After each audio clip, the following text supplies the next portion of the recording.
ఇందిరానగర్ గ్రామ పంచాయతీ నుండి కాంగ్రెస్ పార్టీ మరియు సిపిఐ పార్టీ బలపరిచిన సర్పంచ్ అభ్యర్థి పాయం లలితను వార్డు సభ్యులను గెలిపించాలి అని ఎమ్మెల్యే కోరం కనకయ్య తెలిపారు.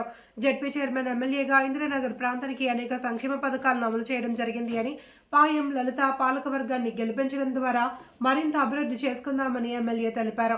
ఈ కార్యక్రమంలో సిపిఐ నాయకులు భాషా సీను, మాజీ వైస్ ఎంపీపీ మండల రాము, కాంగ్రెస్ పార్టీ నాయకులు కరీం, భార్గవ్, మడుగు, సాంబమూర్తి, ఇందిరానగర్ ఇన్ఛార్జ్ జాఫర్, ఇమాం మరియు వార్డు అభ్యర్థులు తదితరులు పాల్గొన్నారు. అన్ని వార్డులలో కూడా అభివృద్ధి కార్యక్రమాలు చేశారు. ఏ వార్డులో కూడా ఏ గల్లీలో కూడా కింద మట్టి లేకుండా అన్ని రోడ్లని అభివృద్ధి చేసి ఇవాళ ఓటు అడగడానికి మీ ముందుకు వచ్చిన పాయం లలిత గారిని ఆస్వాదించండి. అదేవిధంగా ఈ రాష్ట్ర ప్రభుత్వం చేస్తున్న అభివృద్ధి కార్యక్రమాలకు ఆకర్షితులై మీరందరూ ఈ ప్రభుత్వానికి తోడ్పాటిచ్చి ఈ విజయాన్ని మన ఖాతాలో వేసి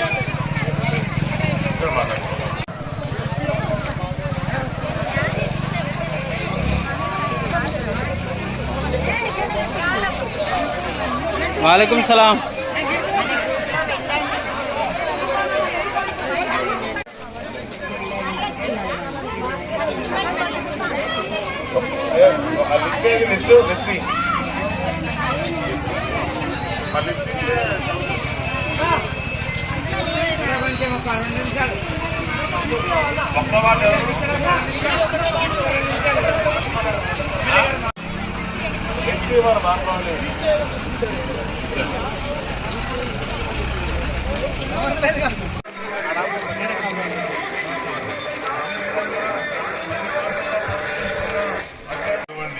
అవకాశం ఇచ్చి వారి గుర్తు కత్తెర గుర్తు మీద ఓటు వేసి గెలిపించి ఈ పట్టణ అభివృద్ధిలో భాగస్వాములైతే మొన్న కనకన్న గారి సహకారంతో నిధులు తెప్పించుకొని ఈ గ్రామాన్ని అభివృద్ధి చేయడంలో కీలకంగా ఉంటారు.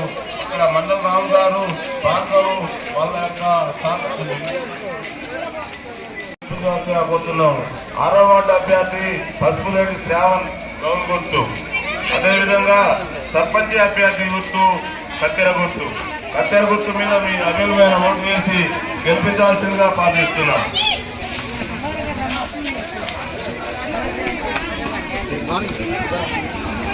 ఇరవై 29 పంచాయతీల్లోనే ఇందిరానగర్ పంచాయతీ అంటే ఒక ఇది అభివృద్ధిలో పట్టణానికి దీటుగా అన్ని వార్డులలో అన్ని గల్లీలలో అన్న కనకన్న గారి సారథ్యంలో నిధులు తెప్పించి అభివృద్ధి చేసి చూపించారు. మళ్ళీ ఒకసారి అవకాశం ఇవ్వండి. ఈ గ్రామాన్ని ఆదర్శవంతమైన గ్రామం చేయడం కోసం తోడ్పాటును అందిస్తారు. దానికోసం మీరందరూ కూడా మీ సహాయ సహకారాలు అందించి పాయం లలిత గారిని అత్యధిక మేయర్తో గెలిపించడం కోసం మీరందరూ కృషి చేస్తారని కోరుకుంటున్నాం.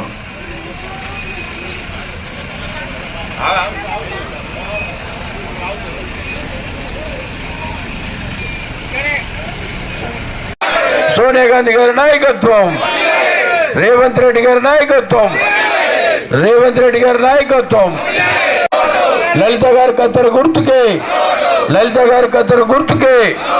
రేపు 17 జరిగే ఎన్నికల్లో కాంగ్రెస్ పార్టీ అదేవిధంగా సిపిఐ పార్టీ మిత్రపక్షాలు బలపరిచిన అభ్యర్థి పాయం లలిత గారిని మనందరం కూడా గెలిపాలి. వారితో పాటు వార్డు మెంబర్లు 10 వార్డుల పేరు కూడా ఇప్పుడు చదివాడు. మీరందరూ ఆలోచన చేయాలి.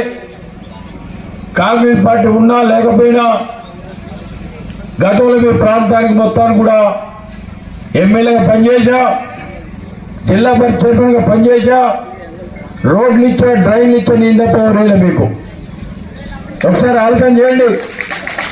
ఇన్ని పనులు చేసినా కూడా రెండోసారి లలిత గారి మళ్ళా కాంగ్రెస్ పార్టీ ఆశీర్వాదంతో మళ్ళా సర్పంచ్ నిలబడ్డది. లలిత గారికి గెలిపించే బాధ్యత మీరందరూ తీసుకోవాలి. మీ ఊరు మొత్తం బాగు చేసే బాధ్యత నేను తీసుకుంటా. సరేనా? ఎవరు మాట్లాడతలేరు. మీ ఊరికి వద్దనుకుంటే వదిలేయండి. ఇప్పటికే చాలా చేశా, ఏం చేయలేదు అనకండి. మీరు చాలా పనులు చేశా. రోడ్లు ఇచ్చా, డ్రైన్లు ఇచ్చా, ఇళ్ళు ఇచ్చా, రేషన్ కార్డులు ఇచ్చా, సన్నబియ్యం ఇచ్చాం. పేదలందరూ కూడా 200 గ్యాస్ కూడా ఇచ్చాం. మనిషికి ఏం కావాలి? రేషన్ కార్డు కావాలి, సన్న బియ్యం కావాలి, ఇండ్లు కావాలి, మళ్ళా 3 సార్లు ఇస్తా ఇల్లు. పేదలు నిరుపేదలు ఎవరైనా ఉంటే వారందరూ కూడా ఇల్లు ఇచ్చే బాధ్యత నాది, లలితను గెలిపించే బాధ్యత మీది. మీరు గుర్తుపెట్టుకోవాలి బాగా. అందరూ కూడా ఆలోచన చేయండి. కాంగ్రెస్ ప్రభుత్వం ఉంటేనే బడుగు బలహీన వర్గాలకు, పేదలు నిరుపేదలందరూ కూడా సహకారం ఇచ్చే పార్టీ కాంగ్రెస్ పార్టీ తప్ప వేరు లేదు. ఇక్కడ ఉన్న అభ్యర్థి ఏం పని చేయగలడు? ఒక్క మాట చెప్పిన తర్వాత మీరు ఓటు వేయాలి. వాళ్ళకి అడగండి, మీరేం చేస్తారు, మాకు మా గ్రామానికి ఏం చేస్తారు? ఒక ఇల్లు ఇస్తావా, రోడ్ ఇస్తావా, డ్రైన్ ఇస్తావా, ఒక రేషన్ కార్డు ఇప్పిస్తావా, ఏమిస్తే నీకు ఓటు వేయాలని చెప్పి అడగాలి. మీరు ప్రశ్నించే బాధ్యత ఉంది. ఎందుకంటే ఇవన్నీ కూడా మేమే ఇస్తున్నాం, కాంగ్రెస్ పార్టీ ఇస్తుంది, రేవంత్ రెడ్డి గారు ఇస్తున్నారు. ఇవన్నీ గుర్తుపెట్టుకోవాల్సిన అవసరం ఉంది. మీరు ఓటకు పైన అడగాల్సిన బాధ్యత కూడా ఉంది. అమ్మా, బీఆర్ఎస్ పార్టీలో ఇక్కడ నిలబడ్డారు సర్పంచ్గా, వారు మనకి ఏమి ఇస్తారు? అడిగిన తర్వాత ఓటేద్దని చెప్పండి. మీరే మేము ఇస్తాం. పైన ప్రభుత్వం ఉంది, ఇక్కడ ఎమ్మెల్యే ఉన్నాడు, లలిత గారు గెలిపిస్తే తప్పకుండా ఇంకెక్కువ అభివృద్ధి చేస్తానని చెప్పి అందరికీ మాట ఇస్తా ఉన్నా. మన గుర్తు కత్తెర గుర్తు 17 తారీఖు పొద్దున్నే 6 గంటల నుంచి 1 గంట వరకే ఉంటుంది. బాగా గుర్తుపెట్టుకోవాలి. ఎవరు కూడా ఆ రోజు కొద్దిగా ఇబ్బంది ఉంటుంది. కూలి పనులకు పోకుండా కష్టపడి పొద్దున్న పోయి ఓటేసి వచ్చి మనం బయట పనులకు పోవచ్చు. అదేవిధంగా రేవంత్ రెడ్డి గారు ఇచ్చే పథకాలన్నీ కూడా మన గ్రామాన్ని చేస్తే పేదలకు అందుతాయి. మరి పేదలకు అన్ని చేద్దామంటే మన లలిత గారిని గెలిపించుకోవాలి, కత్తెర గుర్తుపై ఓటేసుకోవాలి. అదేవిధంగా వార్డులో ఉన్నటువంటి అందరూ కూడా ఓటేసి గెలిపించాలి. ఒక లలిత గెలిస్తే సరిపోదు, వార్డు మెంబర్లు కూడా గెలవాలి. కాంగ్రెస్ పార్టీకి మద్దతు ఇచ్చినటువంటి ప్రజలందరూ కూడా పేరు పేరున ధన్యవాదాలు, నమస్కారాలు. లలిత కాంగ్రెస్ అభ్యర్థిగా నేను నిలబడడం జరిగింది. గతంలో 5 సంవత్సరాలు ఏ నమ్మకంతో నాకు ఓటేసిరో అదే నమ్మకంతో మళ్ళీ నాకు ఓటేసి గెలిపిస్తే వాళ్ళకి అన్ని పనులు చేసి పెడతానని నేను మనస్ఫూర్తిగా కోరుకుంటున్నా. నా వెనుక కాంగ్రెస్ అభ్యర్థులు అందరూ సపోర్ట్ చేసి నన్ను గెలిపిస్తారని నేను మనస్ఫూర్తిగా కోరుతున్నా. దయచేసి అందరూ కూడా గతంలో మన ప్రభుత్వం వచ్చినప్పుడు కూడా కొన్ని పనులు కాలేదు, మనం వచ్చినాక కూడా అన్ని పనులు అవ్వడం జరిగింది. అలాగే ఇంకా వాళ్ళు ఏ నమ్మకంతో మనకు ఓటేస్తారో అదే నమ్మకంతో నేను పనులు చేసి పెడతానని మీకు మనస్ఫూర్తిగా కోరుకుంటున్నాను. మన వెనక మన కనకన్న ఎమ్మెల్యేగా అన్నాడు. నాకు అదే ధైర్యంతోటి మీరు కూడా అదే ధైర్యంతో మీరు వేస్తారని మనస్ఫూర్తిగా. పైన మన రేవంత్ రెడ్డి ఉన్నారు, కాంగ్రెస్ ప్రభుత్వం ఉంది, మీరు ఏ భయపడే అవసరం లేదు. మన మండల రామన్న ఉన్నాడు. 10 సంవత్సరాలు గవర్నమెంట్ ఉన్నా కూడా ఏ ఇందిరా మిల్లు రాలేదు. ఇప్పుడు ఈ గవర్నమెంట్ ఉండి అన్ని కూడా మనకి సహకరించింది. నేను